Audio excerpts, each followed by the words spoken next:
Hey good morning everyone, this is Puneet here. इस video में हम लोग ईपीएफओ के द्वारा जो बहुत सारे सर्विस प्रोवाइड की जाते हैं उसको देखेंगे। साथ ही साथ ईपीएफओ में यूज होने वाले कुछ एब्रिविएशन को देखेंगे। आप हमेशा उमंग ऐप का नाम सुना होंगे। तो यस, ये उमंग ऐप जो है ना, ईपीएफओ के द्वारा एक बेस्ट गिफ्ट है अपने सदस्यों सब। एक्चुअली इसको सेंट्रल गवर्नमेंट ने जारी किया था। इसमें सभी मंत्रालय, एक तरह से कह सकते हैं सभी मंत्रालय के सभी डिपार्टमेंट है।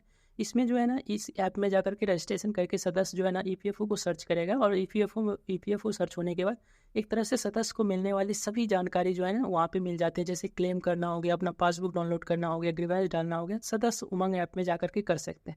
उमंग का फुल फॉर्म याद रखना है, unified mobile application for new age governance, याद रहेगा। अब उसके बाद सर लाइफ सर्टिफिकेट के बारे में बताइए। लाइफ सर्टिफिकेट को हिंदी में हम लोग कहते हैं जीवन प्रमाण पत्र। ये जो है ना पेंशनर के लिए, हमारे इंडिया में जितने भी पेंशनर है जिसको पेंशन मिल रहे हैं, चाहे वो ईपीएफओ से या किसी भी डिपार्टमेंट से मिल रहे हो ना, उसके लिए सरकार ने लाइफ सर्टिफिकेट का प्रोविजन निकाला था। ठीक है, डिजिटल इसीलिए लगा किया क्योंकि अब जो है ये डिजिटली रूप में होता है। ठीक है, डिजिटल लाइफ सर्टिफिकेट कि नहीं आया समझ में? डिजिटल लाइफ सर्टिफिकेट ये इसमें क्या होता है सर? तो देखिए इसमें क्या होता है कि जो हमको क्या होता है, हम जिसको पेंशन देते थे, ठीक है, हमको पता नहीं चलता था कि वो उसका डेथ हो गया कि नहीं हुआ। इस वजह से क्या होता था कि डेथ के बाद भी उसका पेंशन जाते रहता था, जिसको रिकवर करने में बहुत कठिनाई होती थी। तो अब सरकार ने बोला कि हर साल जो है ना सदस्य को जो है अपना क्या करना पड़ेगा, डिजिटल लाइफ सर्टिफिकेट सबमिट करना पड़ेगा। ठीक है, अब सबमिट के लिए ऑफलाइन करने की जरूरत नहीं है, ऑनलाइन कर सकता है। ठीक है, ऑनलाइन कर सकता है डिजिटल लाइफ सर्टिफिकेट अपना। ऑनलाइन जो है किसी हमारे ऑफिस भी आकर कर सकते हैं, बैंक में जाकर के, पोस्ट ऑफिस जाकर के, या किसी सीएससी सेंटर पे भी जाकर कर सकते हैं। ठीक है, या खुद से भी कर सकते हैं, खुद से भी जो है हमारे पोर्टल पे जाकर के कर सकते हैं। ठीक है, तो डिजिटल लाइफ सर्टिफिकेट आपको समझ में आ गया, इसे ही हम लोग कहते हैं जीवन प्रमाण पत्र। ठीक है, उसके बाद रहा सर निधि आपके निकट के बारे में बताइए। देखिए निधि आपके निकट जो अभी चल रहा है ना, वो 2.0 वर्जन है ये। ठीक है, 2.0 है। मतलब इसका मतलब है कि इससे पहले भी निधि आपके निकट चलती थी। यस यस, देखिए हमारा जो सबसे पहले था ना, वो भविष्य निधि अदालत होता था।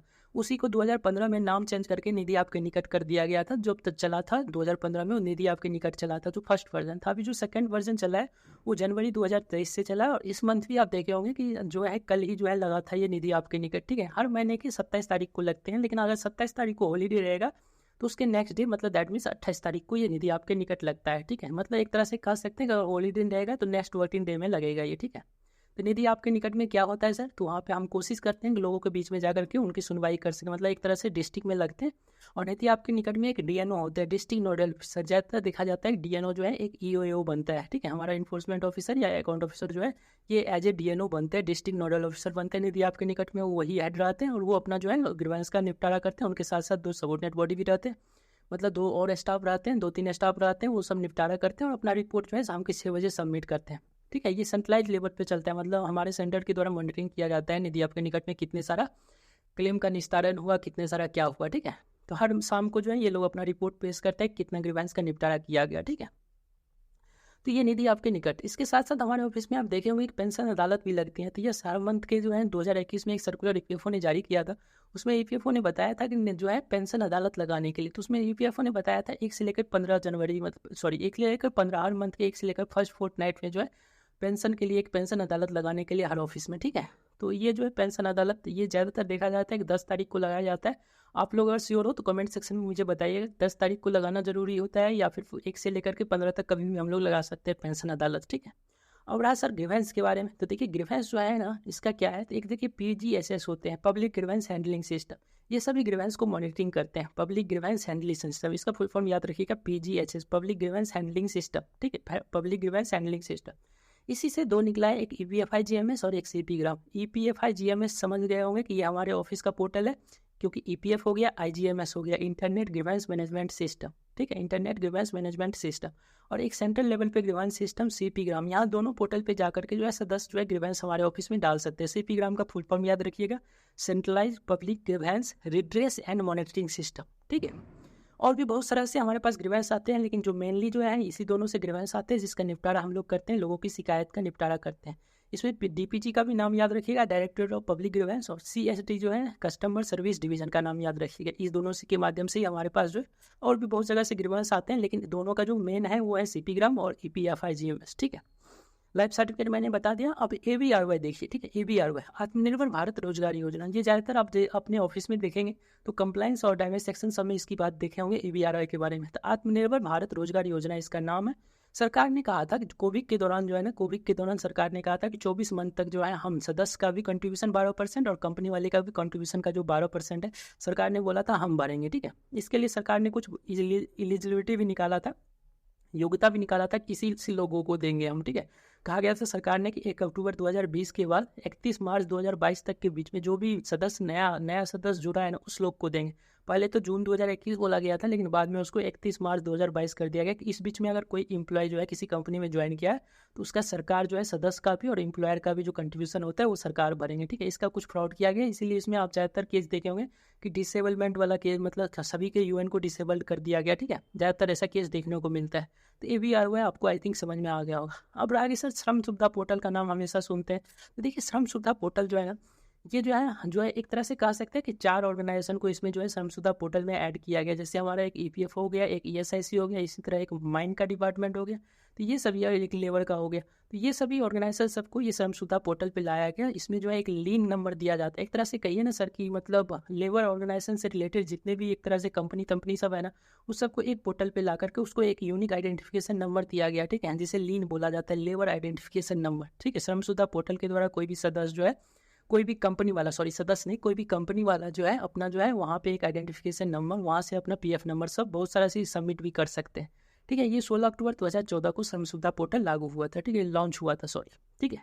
उसके बाद है एक OLRE, ठीक है, ऑनलाइन रजिस्ट्रेशन ऑफ एस्टेब्लिशमेंट। इसके द्वारा जो है ना जो कंपनी वाले हैं वो रजिस्ट्रेशन करते हैं, ठीक है, रजिस्ट्रेशन। ये भी 1 दिसंबर 2015 को लॉन्च हुआ था, इसी के लॉन्च हुआ था। इसको जो है पीएफ नंबर इसी से अलॉटमेंट करते हैं, ठीक है। उसके बाद रहा कि सर यूएन नंबर के बारे में। तो देखिए, यूएन नंबर जो है ना, ये 1 अक्टूबर 2014 से स्टार्ट हुआ था यूएन नंबर, ठीक है। यूएन नंबर 1 अक्टूबर 2014 से स्टार्ट हुआ। यूनिवर्सल अकाउंट नंबर इसका फुल फॉर्म होता है। ये 12 डिजिट का एक यूनिक नंबर होता है जो सदस्य को दी जाती है, ठीक है। अब रहा कि अब देखिए, एक होता है direct allotment of UN by employ. आजकल जो है ना सदस्य जो है ना खुद अपना यूएन जनरेट कर सकते हैं, ठीक है। और इससे बहुत अच्छा फायदा ये हुआ है कि ऑटो क्लेम सेटलमेंट जो है ना वो होने लगा है, ठीक है। ऑटो क्लेम सेटलमेंट की संख्या जो है परसेंटेज बढ़ गई है, ठीक है। जैसे ट्रांसफर क्लेम ज़्यादातर आप देखेंगे कि ऑटो हो जाते हैं ट्रांसफर क्लेम, ठीक है, जिसमें आप कह सकते हैं फॉर्म 11 विल रिप्लेस फॉर्म 13। पहले फॉर्म 13 होता था ट्रांसफर क्लेम के लिए, लेकिन जो ऑटो का फॉर्म ट्रांसफर क्लेम होता है ना, उसे फॉर्म 11 बोला जाता है। तो ये डायरेक्ट जो है, आप सदस्य जो है पहले कंपनी वाले के पास दौड़ना पड़ता था सदस्य को कि हमको यूएन नंबर अलॉट कर दीजिए। जब वो दूसरी कंपनी ज्वाइन करता था तो वहाँ पे जाकर के एक यूएन नंबर अलग अलॉट हो जाता था। इस सब समस्या को दूर करने के लिए सदस्य को एक यूएन नंबर जो है, केवल एक यूएन नंबर दिया गया, ठीक है। अब वो खुद सदस्य यूएन नंबर जनरेट कर लेता है, अपने आधार सबसे लिंक कर लेता है, ठीक है। इसके बाद क्या होता है कि जब सदस्य किसी कंपनी को छोड़ता है ना, तो अपने आप उसका जो है ना कंपनी का रुपया जो है ट्रांसफर होकर जहाँ ज्वाइन करता है वहाँ पे चले जाता है। ट्रांसफर क्लेम डालने की जरूरत नहीं, नहीं आया समझ में। तो ये एक बहुत ही अच्छा कह सकते हैं कि यूएन के आने से बहुत सारा चीज़ हुआ है। यूएन के आने से तो बहुत सारा मतलब इफेक्ट देखे होंगे अपने ऑफिस में, ठीक है। उसके बाद एक CAC, ठीक है, कॉन्करेंट ऑडिट सेल देखे होंगे। हमारे ऑफिस में एक कॉन्करेंट ऑडिट सेल भी होते हैं, CAC याद रखिए, ठीक है, कॉन्करेंट ऑडिट। क्योंकि सर इसका काम क्या होता है, देखिए हमारे अकाउंट सेक्शन में जो भी क्लेम किए जाते हैं ना, मानिए कि उसमें कोई क्लेम 1 करोड़ का है, तो मतलब जो बड़ा बड़ा क्लेम होता है, एक तरह से कहिए ना कि सर क्लेम को निगरानी रखने के लिए एक ऑडिट सेल बनाया गया है हर एक ऑफिस में, ठीक है, CAC कॉन्करेंट ऑडिट सेल बनाया गया कि क्लेम को मॉनिटरिंग करने के लिए, ठीक है। इसमें क्या होता है कि बहुत सारी चीज़ आते हैं। हेड ऑफिस जो है नेम चेंज का आते हैं कि किस सदस्य ने पहले जो रुपया लिया था किसी दूसरे नाम से लिया था, और अब जो नाम आ रहा है उसका इस नाम से रुपया ले रहा है। तो इस तरह के जितने भी क्लेम होते हैं ना, उसका जो है हर ऑफिस में जो है एक हेड ऑफिस के द्वारा एक लिस्ट आता है कि आज के दिन जो है इतने सदस्य का क्लेम जो है ये पहले दूसरे नाम से लिया गया था, आज इस नाम से लिया गया। एक हाई वैल्यू क्लेम का भी आता है कि इसका आप मॉनिटरिंग करते रहिए कि देखिए कि सही है जा रहा है कि नहीं। और हमारा ऑफिस जो भी RO है वो अपना रिपोर्ट सबमिट करते हैं कि हाँ सब कुछ सही है, फिर शाम को सबमिट कर देते हैं, ठीक है। मल्टीपल पेमेंट वाला भी एक केस जो है ये कॉन्करेंट ऑडिट सेल देखता है। मल्टीपल पेमेंट में क्या होता है कि इसमें भी वही सेम चीज़ है, ठीक है। किसी का मतलब जो है पहले मानिए कुछ और नाम था, फादर का नाम कुछ और था, और आज जो क्लेम पास हो रहा है उसमें कुछ और है। तो इस तरह के केसेस को मतलब एक तरह से कहिए फ्रॉड को बचने के लिए, फ्रॉड से बचने के लिए कॉन्करेंट ऑडिट सेल, ठीक है, ये ऑडिटिंग करते रहते हैं, देखते रहते हैं। कोई हाई वैल्यू क्लेम हो गया, किसी का डेट ऑफ बर्थ में देखिए पहले कुछ और डेट ऑफ बर्थ था, अभी कुछ और, इस तरह की जो है एक रिपोर्ट जो है हेड ऑफिस के द्वारा NDC के द्वारा प्रोवाइड की जाती है। और जो है NDC जो है यहाँ ऑफिस में भेजते हैं, ऑफिस जो है उसको अप्रूव करते हैं कि ये सब कुछ सही जा रहा है कि नहीं है। आप CIU का नाम सुने होंगे, सेंट्रल एनालिसिस इंटेलिजेंस यूनिट, ठीक है। तो CIU क्या होता है, देखिए CIU क्या होता है, पहले क्या होता था, इंस्पेक्टर सब जो होते थे ना किसी भी कंपनी में चले जाते थे, वहाँ पे इंस्पेक्शन करते थे। इस वजह से कंपनी सबको बहुत प्रॉब्लम होती थी।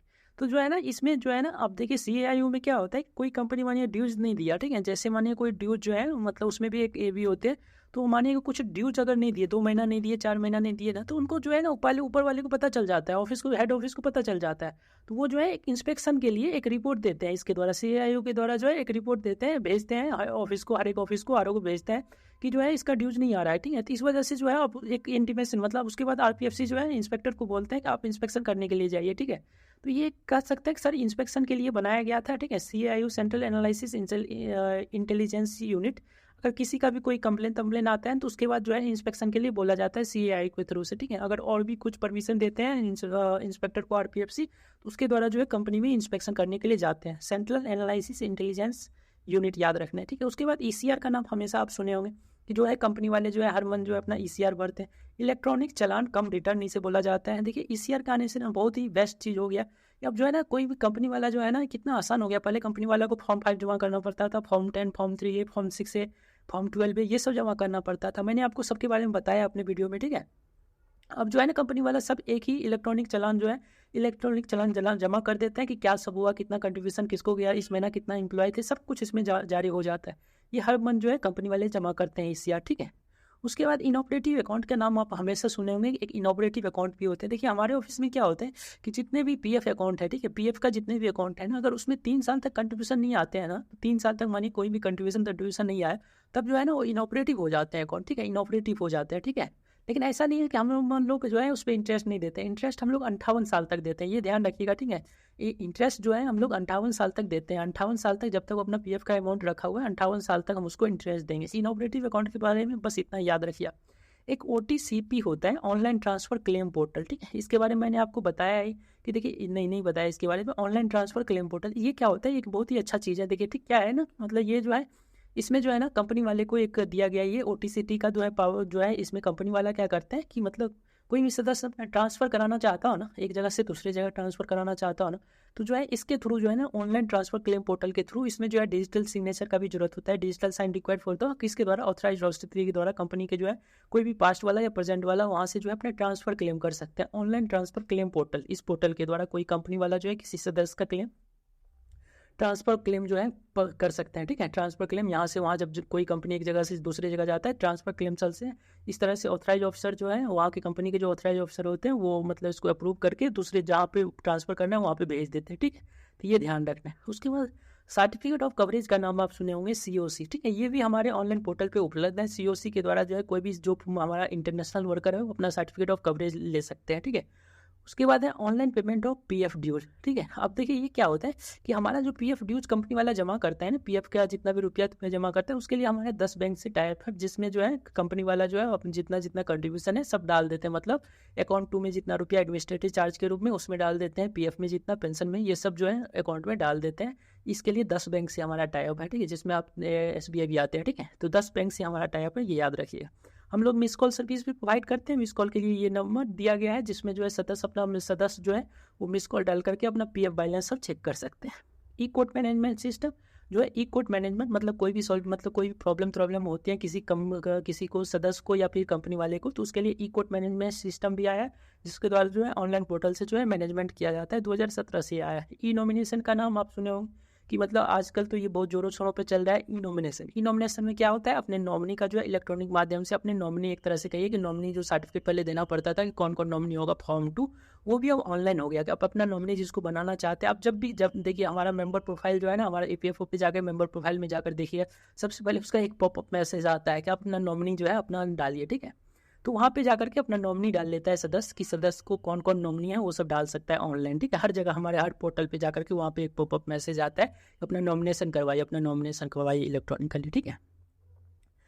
एक PPO नंबर भी होता है। आप जब जिस भी सदस्य को पेंशन जाता है उसके लिए एक PPO नंबर दिया जाता है। पेंशन जो है पेमेंट ऑर्डर इसे बोला जाता है, पेंशन पेमेंट, ये भी जो है डिजिटली माध्यम से जो है अब अपलोड किया जा सकता है। क्योंकि सर एनेक्चर के क्या होता है, देखिए एनेक्चर के क्या होता है, एक तरह से कहिए कि ये सर्विस डिटेल होता है। किसी सदस्य का जो सर्विस डिटेल होता है ना, एनेक्चर के होता है। कभी मानिए कोई सदस्य है जो बहुत पहले काम किया था किसी कंपनी में, ठीक है, अब जो है किसी दूसरी कंपनी में काम कर रहा है ना, तो ट्रांसफर क्लेम करने में उसको प्रॉब्लम हो रहा है ना, तो क्या करेगा, क्योंकि उस समय मानिए UN सब नहीं था, तो जो है ना अपना एनेक्चर के ले लेगा, मतलब सर्विस डिटेल ले लेगा और सर्विस डिटेल को प्रेजेंट में जाकर के जुड़वा देगा। एनेक्चर के एक तरह से कहिए कि सर्विस डिटेल होती है, ठीक है।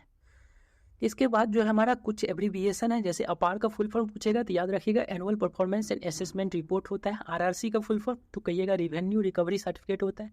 क्योंकि सर आरआरसी के बारे में कुछ बताइए, याद है आपको सेक्शन 8 जब हम बताए थे तो सेक्शन 8 में ए से लेकर के जी तक जो है उसमें मैं बताया था कि जो है रिकवरी ऑफिसर को जो है एक आरआरसी जारी किया जाता है कंप्लायंस और डैमेज सेक्शन के द्वारा। ठीक है, रिकवरी ऑफिसर को कंप्लायंस और डैमेज सेक्शन के द्वारा जो है एक आरआरसी जारी किया जाए। क्या होता है कि जब कोई कंपनी वाला अपना पीएफ जमा नहीं करता है ना, तो जो एक फाइनेंशियल ईयर में जितने रुपया जमा नहीं करता है ना उसे हम लोग करेंट डिमांड बोलते हैं। करेंट डिमांड को कोशिश करता है डैमेज सेक्शन वाला और जो कंप्लायंस सेक्शन है ये कोशिश करते हैं कि जो है करंट डिमांड को हम लोग क्या करें, वसूल ले। लेकिन जब उससे नहीं होते करंट डिमांड तब हो जाते हैं एरियर्स हो जाते हैं। ठीक है, मतलब 1 साल से जब ज़्यादा हो जाता है ना तो उस रुपया को हम लोग एरियर्स बोलते हैं।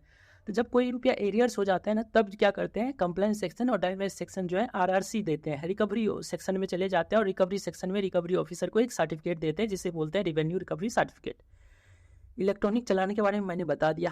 अब देखिए ये यू की बात मैं कर रहा हूँ। ठीक है, अनएग्जम्प्टेड अनएग्जम्प्टेड अनएग्जम्प्टेड। ठीक है, अनएग्जम्प्टेड ये क्या होता है सर, तो आपको मैंने बताया ना एग्जाम्पशन लेता है कंपनी वाला सदस्य, कोई भी ले सकता है एग्जाम्पशन, मतलब हमारे जितने भी स्कीम है उससे एग्जाम्पशन ले सकता है। तो जब आप इसमें जाइएगा तो इसमें देखेंगे कि यू आता है। तो इसमें जो पहला यू होता है वो पीएफ को दिखाता है, मतलब पीएफ में मतलब ये एग्जाम्पशन नहीं लिया है। दूसरा यू जो होता है पेंशन को दिखाता है और तीसरा यू जो है ईडीएलआई को दिखाता है। पीएफ पेंशन ईडीएलआई यू याद रखिएगा। ठीक है, ये अनएग्जम्प्टेड। क्योंकि सर ये क्या होता है, तो देखिए कोई भी कंपनी वाला अगर अनएग्जम्प्टेड रहता है ना मतलब हुआ कि हमारा स्कीम का भाग है, और एग्जम्प्टेड रहता है ई रहता है तो इसका मतलब हमारे सभी स्कीम से जो है वो एग्जम्प्टेड ले लिया है, मतलब हट गया हमारे स्कीम से। ठीक है, एग्जाम्पशन हो गया है। ठीक है, तो पहला यू दूसरा यू तीसरा यू याद रखिएगा। आईडीएस के द्वारा इनपुट डाटा सीट है ये। पीपीओ नंबर मैंने बता दिया कि पेंशन पेमेंट ऑर्डर होता है पीपीओ का फुल फॉर्म। एससी का फुल फॉर्म होता है स्कीम सर्टिफिकेट। क्योंकि सर ये क्या होता है स्कीम सर्टिफिकेट, तो देखिए क्या होता है ना कि हमारा जो पेंशन का क्लेम होता है ना उसे उसमें में एक होता है स्कीम सर्टिफिकेट। मैंने आपको बताया था कि पेंशन का क्लेम कितने तरह के हो सकते हैं, 3 तरह के हो सकते हैं। जिसने 10 साल कंप्लीट कर लिया हो, दैट मीन 9.5 साल से ज़्यादा का सर्विस हो, उसे हम लोग जो पेंशन देते हैं वो मंथली पेंशन कहलाती है। ठीक है, लेकिन अगर जो एलिजिबल नहीं है मंथली पेंशन के लिए, मतलब कि 10 साल से कम का सर्विस है, 10 साल में क्यों बोल रहा हूँ, तो देखिए 9.5 साल से ऊपर वाले को 10 साल काउंट किया जाता है। मतलब पेंशन में जो है ना हाफ मंथ से ज़्यादा को 1 साल काउंट किए जाते हैं। ठीक है, इसलिए मैं 10 साल बोल रहा हूँ और 9.5 साल बोल रहा हूँ। 9.5 साल से ज़्यादा जिसका भी सर्विस होता है ना वो मंथली पेंशन के लिए एलिजिबल हो जाता है।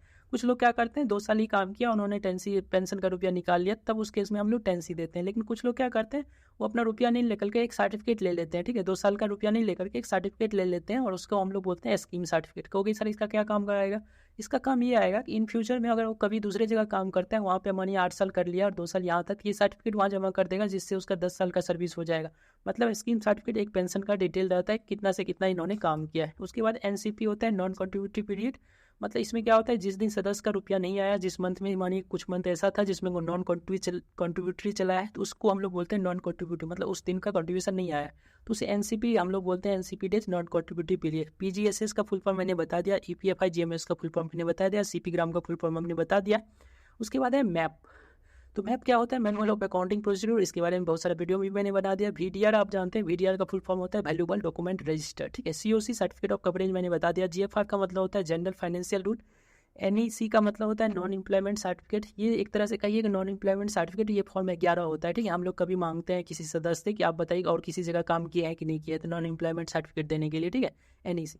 सीपीआईओ का फुल फॉर्म मैंने बता दिया अपने आरटीए वाले वीडियो में कि central public information officer. State में भी एक होते हैं उसे एसपीआईओ बोलते हैं, स्टेट पब्लिक इन्फॉर्मेशन ऑफिसर। ठीक है, ये हमारे ऑफिस में भी रहते हैं सेंट्रल पब्लिक इन्फॉर्मेशन ऑफिसर, जिसका काम है आरटीआई का रिस्पॉन्सिबिलिटी, आरटीआई का जवाब देना। बीआरएस का मतलब बैंक रिकॉन्सिलेशन स्टेटमेंट। ठीक है, रिकॉन्सिलेशन स्टेटमेंट बीआरएस। ठीक है, जीवन प्रमाण पत्र मैंने बता दिया, निधि आपके निकट मैंने बता दिया। एमएससीपी क्या होता है, मॉडिफाइड एश्योर कैरियर प्रोग्रेशन। ठीक है, याद रखिएगा प्रोग्रेशन है। ठीक है, मॉडिफाइड एश्योर कैरियर क्या होता है ना, कोई सदस्य जो है ना अगर 10 साल तक एक ही पोस्ट पे रहता है, कोई इम्प्लॉय, सॉरी सदस्य नहीं, कोई इम्प्लॉय, हमारे ऑफिस के कोई भी इम्प्लॉय जो है ना 10 साल तक अगर एक सर्विस एक से एक ही पोस्ट पे रहते हैं, मतलब एक ही लेवल पे रहते हैं, तो उसको एक जो है एक लेवल का बोनस मिलता है। ठीक है, इंक्रीमेंट मिलता है 10 साल के बाद। 3 बार केवल मैक्सिमम मिल सकता है एमएससीपी में। ठीक है, एमएससीपी में मैक्सिमम 3 बार का मिल सकता है 10-10 साल के पीरियड पे। ठीक है, 10 साल तक अगर किसी कोई पर्सन एक ही पोस्ट पे रहता है तो उसको जो है एक इंक्रीमेंट दिया जाता है एक पोस्ट का, साथ ही साथ 3% जो है सैलरी भी हाइक किया जाता है। इंटरनेशनल वर्कर आप समझ गए होंगे। सीसीपैप का फुल फॉर्म याद रखिए, इंपोर्टेंट है, corporate cheque payable at par. ठीक है, पेबल एट पार है। ठीक है, ध्यान रखिएगा।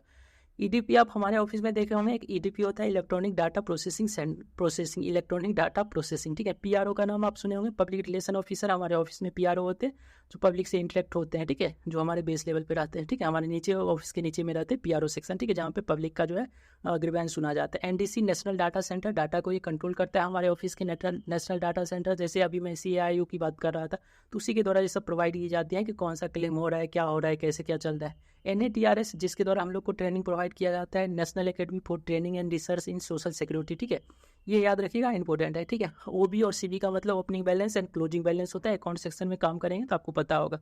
SCL special casual leave, casual leave हम लोग CL होते हैं, SCL स्पेशल। VRS कोड क्या होते हैं, तो बैंक स्टैटिकल रिटर्न कोड होता है, BSR कोड, ठीक है, BSR code, bank statistical return code.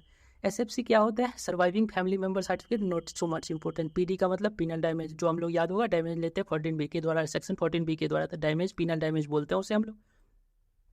CRS का फुल फॉर्म क्या होता है, computerize receipt accounting system. CPS का full form computerize payment accounting system, और DCBR का full form demand collection balance register. तो आज के वीडियो में इतना ही। आई होप आप लोग जो है थोड़ा ध्यान से जो है इसको फिर से देख लीजिएगा, ताकि आप लोग को सब जो है इसका फुल फॉर्म याद हो जाए। साथ ही साथ मैंने जितना भी ओवरव्यू दिया है उसको भी आप लोग ध्यान रखेंगे। आज की वीडियो में थैंक यू एवरीवन।